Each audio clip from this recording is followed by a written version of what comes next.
नमस्कार भाई, welcome back to my YouTube channel. मैं प्रवीण, मैं आपको हेयर ट्रांसप्लांट की जर्नी इस चैनल पर शेयर करते आया हूं।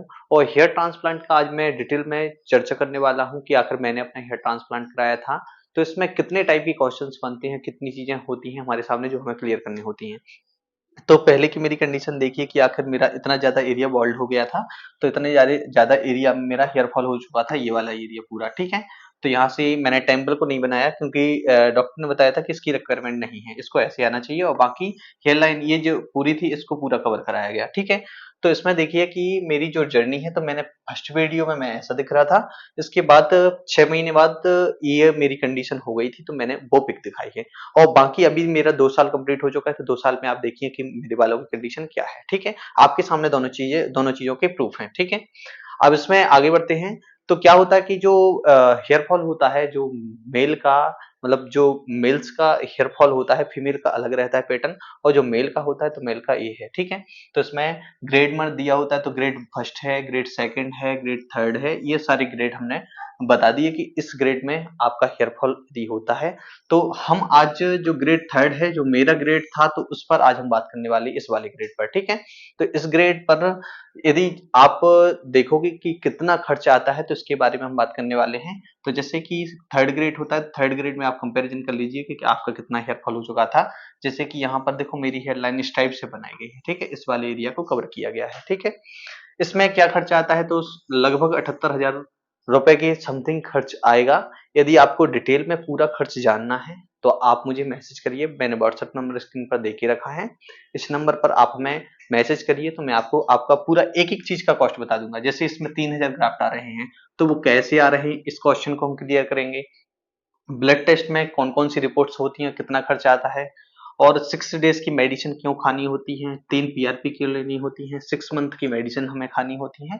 और 6 मंथ में कौन कौन सी मेडिसिन होती है, एक तो मिनक्सडिल होता है, दूसरा बायोटिन और तीसरा फिनास्ट्राइड होता है। तो ये तीन चीजें हमें लेनी होती है। ठीक है, तो इसके जो भी डाउट्स हैं, तो मैंने इकट्ठा आपको खर्च बता दिया। आप पर कितना खर्च आएगा, तो आप हमें जैसे ही फोटो शेयर करोगे आप अपनी, तो फिर हम उस हिसाब से आपको आपका कॉस्ट बता देंगे। ठीक है, इसमें हम ज्यादा टाइम वेस्ट नहीं करते हैं, क्योंकि हमें आगे जो डिटेल में जानना है कि कैसे पंच पंच क्या होती है, किस निडल से हमारा ट्रांसप्लांट होता है, इसके बारे में हम बहुत डिटेल में बात करने वाले हैं। ठीक है, यहाँ पर देखिए कि ग्रेड थर्ड है, तो ग्रेड थर्ड में 8 से 10 घंटे में सर्जरी जो चलती है आपकी, 8 से 10 घंटे तक सर्जरी चलेगी। इस सर्जरी में ग्रेड थ्री में जैसे कि आपकी कितने स्टेप्स रहेंगे, पहला एक आपका ब्लड टेस्ट होगा, दूसरा हेयर लाइन ड्रॉ होगी। ठीक है, और इसके बाद हेयर ट्रिम होंगे, लोकल एनेस्थीसिया दिया जाता है, जैसे कि एक टेस्ट डोज के रूप में दिया जाता है, दूसरा एक सर्जरी के पहले दिया जाता है। तो इसके बारे में हम बताते हैं, एक्सट्रैक्शन क्या होता है और स्लिट मेकिंग क्या होती है, इसके बाद इम्प्लांटिंग होती है। तो ये कुछ स्टेप्स होते हैं, इन स्टेप्स में आपका हेयर ट्रांसप्लांट होता है। तो इसमें देखिए सबसे पहले जैसे आपके ब्लड टेस्ट, तो ब्लड टेस्ट में इतनी सारी रिपोर्ट्स जरूरी हैं, जिसमें से ज्यादा जरूरी कौन है, तो ये है। ठीक है, जिन पर मैंने रेड मार्क करके रखा है। तो ये सारे जो आपके टेस्ट होंगे, तो ये टेस्ट आपको कराने होते हैं। बाकी ये फॉर्मेलिटी के लिए सभी कराना चाहिए, बाकी ये डॉक्टर इतने ही करते हैं जो आपकी रिक्वायरमेंट होती है। ठीक है, इसके बाद बता दूं कि सबसे ज्यादा इंपॉर्टेंट होता है कि मेकिंग हेयर लाइन। तो जो आपकी हेयर लाइन बनाई जाएगी, तो वो एक यदि टेक्नीशियन करता है तो उसको उतना ज्यादा नॉलेज नहीं होगा। जो डॉक्टर को सबसे ज्यादा नॉलेज होता है, बहुत टाइम हो जाता है उनको हेयर ट्रांसप्लांट करते करते, और इसके बाद फिर वो हेयर लाइन बनाना जब अच्छे से सीख जाते हैं, तभी आपकी नेचुरली दिखाएगी। ठीक है, आप ट्रांसप्लांट करा दोगे और हेयर लाइन आपकी नेचुरली नहीं रहेगी, तो वो आपका पूरा ट्रांसप्लांट फेल हो जाएगा। एक जिस जिस डॉक्टर को अच्छी खासी इंफॉर्मेशन होती है, जो डॉक्टर अच्छा नॉलेज रखता है, बस वही कर सकता है। तो इसलिए हेयर ट्रांसप्लांट कराने से पहले सबसे बड़ा क्वेश्चन आता है कि किस डॉक्टर से कराना है। यदि आपने डॉक्टर ठीक नहीं चूज किया है, तो आपका ट्रांसप्लांट ये समझ लो फेल ही। ठीक है, तो इसमें देखिए कि जैसे हेयर लाइन होती है, तो हेयर लाइन यहाँ पर क्या डायरेक्शन होना चाहिए, यहाँ पर क्या होना चाहिए। देखिए आपकी यहाँ पर जो ग्राफ्ट को लगाया जाएगा, तो इस डायरेक्शन में होना चाहिए। ठीक है, तो इस पर ये किसको पता होता है, एक जो बहुत ज्यादा एक्सपीरियंस डॉक्टर होता है उसी को पता होता है। तो देखिए आप कभी आपने इस चीज को नोटिस नहीं किया होगा कि यहाँ पर हमारा क्या डायरेक्शन रहेगा, यहाँ पर क्या रहेगा। कुछ डॉक्टर नीचे सीधा कर देंगे आपका हेयर लाइन, तो ये आपका खराब हो जाएगा। ठीक है, इसको हम डिटेल वाला एक पिक्चर अभी दिखाते हैं, तो उसमें आप देख लीजिएगा इसमें कितना गैप रखना है, हमें कितना चौड़ा माथा रखना है, एक अच्छा ही डॉक्टर आपको कर सकता है। जैसे कि आपको मेरा जो हेयर ट्रांसप्लांट होने से पहले आप मेरी पिक देखना, उसमें मेरा जो हेयर लाइन ऐसा लग रहा है कि बहुत लंबा हो गया है। बाकी एक स्टैंडर्ड होता है कि कितना हमें माथा रखना है, देखो इसमें भी बताया गया है। तो इन सारी चीज़ों पर बहुत अच्छे से स्टडी करी गई है और वो ये स्टडी किसने सीखी होगी? जो डॉक्टर बहुत टाइम से ट्रांसप्लांट कर रहे हों, जैसे 5 से 10 साल के बीच में जो ट्रांसप्लांट कर रहे हों, उनको एक एक्सपीरियंस बहुत टाइम में होता है। आजकल क्लिनिक बहुत कम खर्च में ट्रांसप्लांट कर देते हैं, तो वो क्यों कर देते हैं? क्योंकि उनको इतना इतना ज़्यादा एक्सपीरियंस होता नहीं है और कुछ भी ये सब पता नहीं होता। बस पता है कि हमें ग्राफ्ट को लगाना है, सीधा लगा देते हैं, ठीक है? तो इसमें देखिए कि यदि सही डायरेक्शन की बात करें तो देखो यहाँ से ये वाला आ रहा है सीधा, ठीक है? इसके बाद ये नीचे आ रहा, ठीक है? इसके बाद यहाँ से ये, ठीक है? और यहाँ पर क्या डायरेक्शन होना चाहिए? यहाँ पर क्राउन पर क्या डायरेक्शन होना चाहिए? तो इन डायरेक्शन ये क्या एक डॉक्टर ही अच्छा नॉलेज दे सकते हैं, ठीक है? ये सब नॉलेज मुझे कहाँ से मिला? तो मैंने जिन डॉक्टर से अपना ट्रांसप्लांट कराया था, मैंने उनसे डिस्कशन किया। जब उन्होंने सारी चीज़ों को बहुत अच्छा डिटेल में बताया, तो मैंने सोचा कि आपके साथ शेयर किया जाए और आपको इस चीज़ की जानकारी दी जाए। नहीं तो अपन को क्या पता रहता है भैया ट्रांसप्लांट कराना है, सीधे गए और ट्रांसप्लांट करा लिया। बाद में आपका नेचुरली दिख रहा है या नहीं दिख रहा है, तो ये सारी कंडीशंस दी हैं, तो इनको आप प्रॉपर इनका स्क्रीनशॉट ले लीजिए और बहुत अच्छे से आराम से इसको देखिए और आप अपना डिसीजन खुद लीजिए, ठीक है? इसके बाद मैं आपको बता देता हूँ कि हेयर ट्रिमिंग होती है, ठीक है? यहाँ से आपकी हेयर लाइन मेकिंग हो जाएगी और फिर इसके बाद क्या होगा कि आपकी हेयर ट्रिमिंग होगी, ठीक है? ये सारे बाल ट्रिम कर दिए जाते हैं। एक और कंडीशन होती है कि जैसे किसी को अपना जैसे थोड़ा सा ही ट्रांसप्लांट कराना है तो सब उनको पूरा ट्रिम कराने की जरूरत नहीं होती, जिनको पता नहीं होता वो पूरा ट्रिम करा लेते हैं, तो इस चीज को आप समझ लीजिए, ठीक है? तो हेयर ट्रिम होते हैं। फिर इसके बाद जैसे ही आपका जो हेयर ट्रिम हो जाता है, फिर डॉक्टर हेयर लाइन मेकिंग यहाँ पर ये जो डोनर एरिया होता है, ये सेफ जोन होता है। ये एक डॉक्टर ही अच्छे से समझ सकता है क्योंकि उसने प्रॉपर स्टडी करी होती है कि हमें किस एरिया से आपके ग्राफ्ट को निकालना है। यदि मान के चलो कि यहाँ से आपकी ग्राफ्ट निकाली, ठीक है? और जिनको नॉलेज नहीं है उन्होंने कुछ ग्राफ्ट यहाँ से निकाल दिए, ठीक है? अब यहाँ से निकाल दिए ग्राफ्ट या इस वाले एरिया से निकाल दिए, ठीक है? तो क्या होगा कि इसकी इनकी जो लाइफ होती है इनकी कम होती है लाइफ और इन वाले वालों की लाइफ टाइम होती है। यदि ये वाले यहाँ पर लगाएंगे, ठीक है? तो इनकी जो एज होगी वो एज इसकी हो जाएगी और यहाँ पर जो ग्राफ्ट निकालेंगे और यहाँ पर लगाएंगे, इनकी जो एज होगी वही वाली सेम हो जाएगी। तो ये बात आपको समझ में आ गई होगी कि आखिर हमारे ग्राफ्ट कहाँ से निकालना चाहिए, वो एक डॉक्टर ही डिसाइड करते हैं और इसके अलावा जब वो ग्राफ्ट निकाले जाते हैं तो कितने अच्छे से निकाले जाते हैं उसके बारे में भी डिस्कस करने वाले हैं। तो ये क्या होता है? एक्सट्रैक्शन होता है यहाँ से ग्राफ्ट निकालने का जो प्रोसेस होता है। तो ग्राफ्ट कहाँ से? यहाँ से निकाले जाएंगे, ठीक है? अब देखिए कि जब आपकी ग्राफ्ट निकाले जाते हैं तो आपकी ऐसी कंडीशन रहेगी और कुछ देखो पहले दिन की ये कंडीशन है, सेकेंड डे की कंडीशन क्या है? ये है। और जैसे ही आपका 7वां दिन होगा तो कितना नॉर्मल ये वाला आपका जो डोनर एरिया होता है कितना नॉर्मल दिखने लगा। तो ये आपको पता होना चाहिए कि भैया 7वें दिन हम कैसे दिखनेंगे, ठीक है? अब हम आगे बढ़ते हैं। तो लोकल एनेस्थीसिया दिया जाता है। लोकल एनेस्थीसिया का क्या काम होता है कि आपकी जो जगह है इसको वो एक बार सुन्न करके देखते हैं, चेक करके देखते हैं कि आपको ईचिंग तो नहीं हो रही है, आपको कोई साइड इफेक्ट तो नहीं हो रहा, ये पहले वो चेक करके देखते हैं। तो ये उन्होंने चेक किया तो थोड़ा सा एनेस्थीसिया दे के देख लिया। फिर उसके बाद क्या होता है कि जब जैसे ही आप सर्जरी में पहुंचते हैं तो डॉक्टर यहाँ से फिर एनेस्थीसिया देना स्टार्ट करते हैं। यहाँ देते हैं चारों तरफ देने के बाद फिर यहाँ पूरा कवर करते हैं पूरा एरिया। तो ये जो आपका डोनर एरिया है यहाँ से आपके ये जो निडल होती है, ठीक है? तो ये निडल इतनी ज्यादा पतली होती है कि जो शुगर वाले पेशेंट हैं जो खुद ही लगा लेते हैं, इतनी ज्यादा पतली होती है जैसे लगाएंगे तो बिल्कुल मच्छर या चींटी जैसा दर्द होगा वो कुछ भी नहीं होगा, ठीक है? तो ये पूरा शून्य कर देते हैं और शून्य करने के बाद फिर क्या होता है, इसकी प्रोसेस को एक बार और देख लीजिएगा कि यहाँ पर जो आपकी ग्राफ्ट पहले ए कंडीशन थी, ठीक है? यहाँ से इस वाले भाग में क्या करेंगे कि आपका इस वाले भाग को उन्होंने जूम करके दिखाया कि आपका ग्राफ्ट यहाँ पर ये पूरा लगा था, ठीक है? यहाँ पर ये लगा था। जैसे ही मशीन को ऐसे अंदर घुसाया तो इतना वाला एरिया उन्होंने उठा लिया, ठीक है? उठाने के बाद क्या करेंगे, यहाँ पर ये स्लिट है तो यहाँ पर ये जो आपका आगे का जो ट्रांसप्लांटेड एरिया है यहाँ पर, ठीक है? यहाँ पर जो ट्रांसप्लांट करना है इस वाले एरिया में क्या करेंगे, यहाँ पर छोटे छोटे छेद करेंगे जिसको क्या बोलते हैं, स्लिट बोलते हैं। इन स्लिट में क्या करते हैं फिर चिमटी से पकड़कर या इसके इम्प्लांटर भी आते हैं तो वो हम आगे डिस्कस करने वाले हैं, ठीक है? तो इनमें क्या होगा कि इम्प्लांटर से इन ग्राफ्ट को अंदर रख देते हैं और फिर उसके बाद आपका रिजल्ट ऐसा रहता है, ठीक है? एक बार प्रोसेस को भी देख लिया बीच में। अब देखिए कि इसमें आपको बहुत अच्छे से दिख रहा होगा कि आपकी जो रियल इमेज है ये ट्रांसप्लांट में, कि जैसे एक ग्राफ्ट होता है तो एक ग्राफ्ट में देखो 1 2 3 बाल हैं, यहाँ पर 2 बाल हैं, यहाँ पर भी 2 बाल हैं, कहीं कहीं 1 2 3 4 भी बाल हैं, तो ये है। ये जो मशीन चलती है उस मशीन की ये पंच है, इस पंच को अंदर ऐसे घुसाया जाता है और उसके बाद ग्राफ्ट को निकाला जाता है। जैसे यहाँ पर ये आपका ग्राफ्ट था, ग्राफ्ट से पंच को ऐसे घुसाया इतने एरिया में और इसको ग्राफ्ट को देखो ये दिखा रहा है कि यहाँ पर इस वाले एरिया में हम काम कर रहे हैं, ठीक है। इसमें ऐसे घुसाया और ग्राफ्ट को निकाल लिया। ग्राफ्ट को निकालने के बाद ग्राफ्ट कैसे दिखते हैं उनको देखिए कि ये पूरे इकट्ठे करके रख लिए।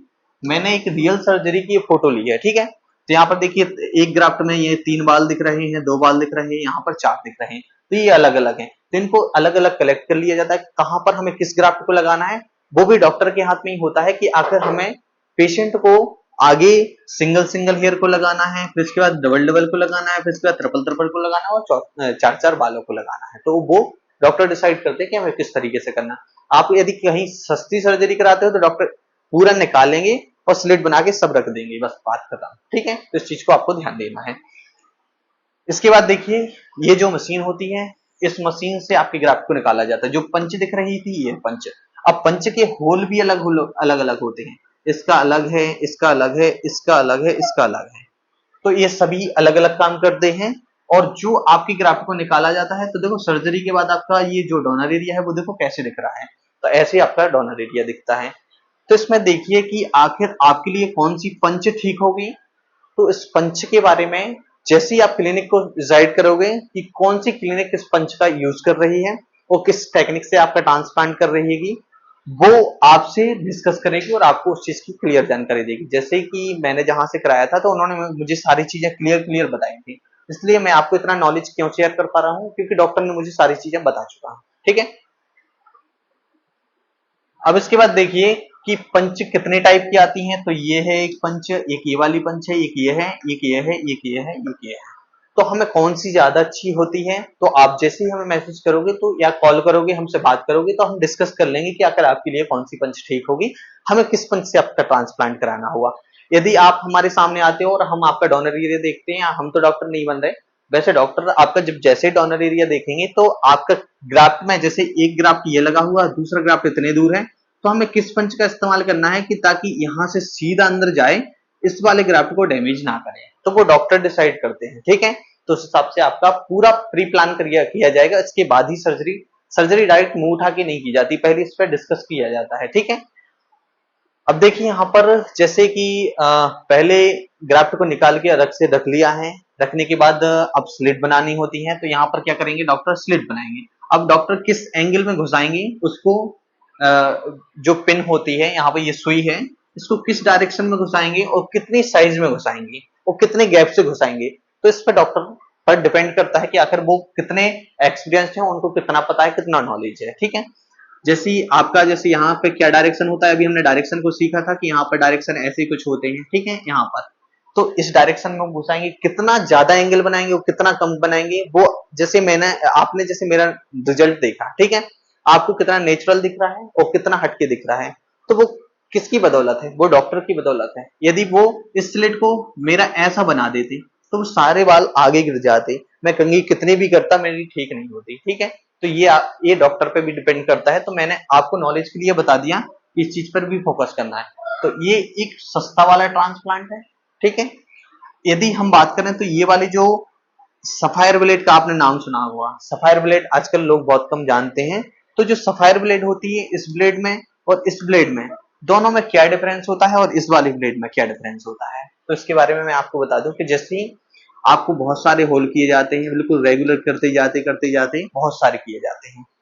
जो आपका ग्राफ्ट होता है, तो आप अपने ग्राफ्ट को देखिए पहले, ठीक है। जैसे आपका ये वाला ग्राफ्ट है, ठीक है।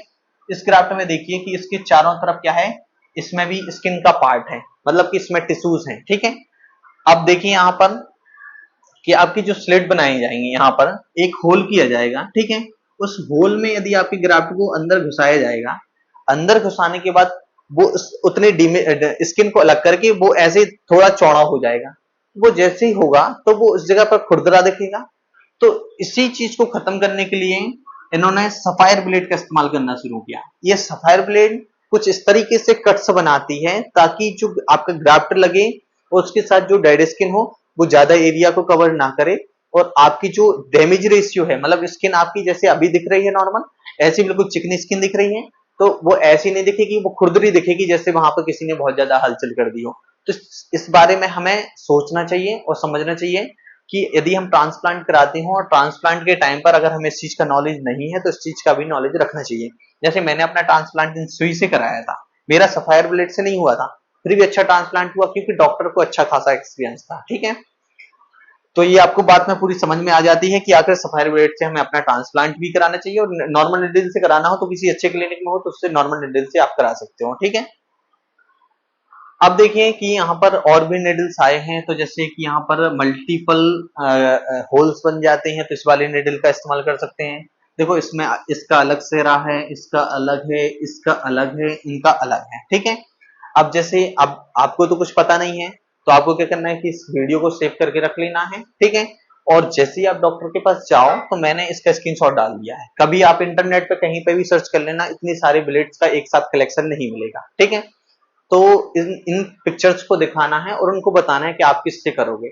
सारी चीजें आपको डिस्कस करना है, बिल्कुल छोड़ना नहीं है, क्योंकि हम पैसे लगा रहे हैं, हमें 100% रिजल्ट चाहिए। ठीक है, इसमें मैंने काफी इंफॉर्मेशन देने की कोशिश की है। इसके पहले मैं वीडियो नॉर्मल डालता था, वो बताता जाता था। मुझे ऐसा लगा कि बहुत लोगों को इसके बारे में जानकारी नहीं है और ट्रांसप्लांट करा के घर आ जाते हैं। ठीक है, इसमें देखिए और आगे जैसे ही जो हमारे ग्राफ्ट को लगा दिया है, तो ग्राफ्ट थोड़ी ये डरावने दिख रहे होंगे आपको। ठीक है, इसमें डरने की जरूरत नहीं है। इसका मैं एग्जांपल देता हूं, जैसे आप अपने घर में किसी एक चींटी को देखोगे, तो वो चींटी तो आपको नॉर्मल दिखेगी, और बहुत सारी चींटियां इकट्ठी बैठ जाए तो ये डरावनी लगने लगा। बस वही वाला सिंपल फंडा है। और दूसरी बात, आपको थोड़ा सा ऐसा गैप दिख रहा होगा कि अरे यार इतना गैप रहेगा तो ऐसा ना हो कि रिजल्ट गड़बड़ हो जाए। इसमें आप देखिए कि यदि आपका एक ग्राफ्ट यहाँ पर लगा दिया, जैसे हम ऐसे बात करते हैं, ग्राफ्ट हमने यहाँ पर लगा दिया, इसके बाद हमारी स्किन यहाँ पर खाली है। ठीक है, अब खाली है तो इसको रिपेयर करने के लिए टिश्यू की तो जरूरत होती है, स्किन की तो जरूरत होती है। जैसे हमें एक घाव लग जाता है, जैसे यहाँ पर एक घाव लग गया, तो इसके आजू बाजू की स्किन इसको रिपेयर करेगी, तब तो वो रिपेयर होगी।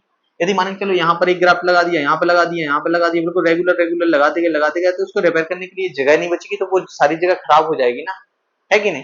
तो इसलिए थोड़ा सा गैप रखना चाहिए, वो डॉक्टर पर छोड़ दीजिए। आप कभी भी डॉक्टर को फोर्स मत करिए कि मुझे बहुत ज्यादा डेंसिटी चाहिए। बहुत ज्यादा डेंसिटी के चक्कर में ट्रांसप्लांट भी खराब हो जाती हैं। ठीक है, तो इसमें मैंने जो बताया है ये इम्प्लांटर है। ठीक है, तो ये जो इम्प्लांटर है, तो इम्प्लांटर को आप देखिए कि इसमें क्या होता है कि ग्राफ्ट को ऐसे अंदर रख दिया जाता है और फिर इसके अंदर घुसा के और यहाँ से पुश कर दिया जाता है, तो ग्राफ्ट ऑटोमेटिक इसके अंदर इंसर्ट हो जाता है। ठीक है, तो आप इम्प्लांटर को और भी यूट्यूब पर सर्च करिए कि इम्प्लांटर और नॉर्मल चिमटी से हम जैसे ग्राफ्ट को रखते हैं, दोनों में क्या डिफरेंस होता है, और आपको अच्छे से पता चलेगा, क्योंकि इसमें एनिमेशन डले हुए हैं।